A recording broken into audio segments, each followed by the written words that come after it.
ഇങ്ങനെ പുട്ടുണ്ടാക്കുന്ന ആരെങ്കിലും ഉണ്ടോ? ഇഡ്ഡലി പാത്രത്തിൽ വെച്ചിട്ട് എല്ലാം കൂടെ ഒരുമിച്ചിട്ടിട്ട് സ്റ്റീം കയറ്റുന്നത്. ഇത് നല്ലൊരു എളുപ്പപ്പണിയാണ് കേട്ടോ.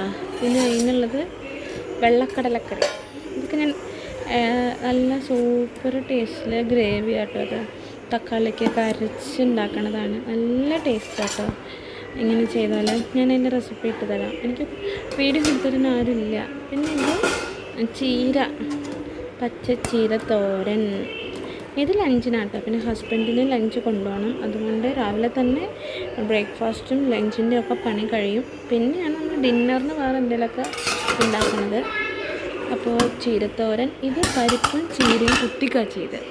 ഞങ്ങളുടെ തൃശ്ശൂർ സൈഡിലോട്ടുള്ള സ്ഥലമാണ്. എൻ്റെ ഹസ്ബൻഡ് തൃശ്ശൂരാണ്. അപ്പോൾ കുത്തിക്കാച്ചിൽ അവിടെ വന്നിട്ട് ഞാൻ കേൾക്കണം. എറണാകുളം കാര്യമാണ് ഞാൻ. അപ്പോൾ പരിപ്പും ചീരയും കുത്തിക്കാച്ചിൽ. നിങ്ങളുടെ ആരെയൊക്കെ സൈഡിൽ കുത്തിക്കാച്ചിലുണ്ട്? ഞാൻ എറണാകുളത്തു നിന്ന്.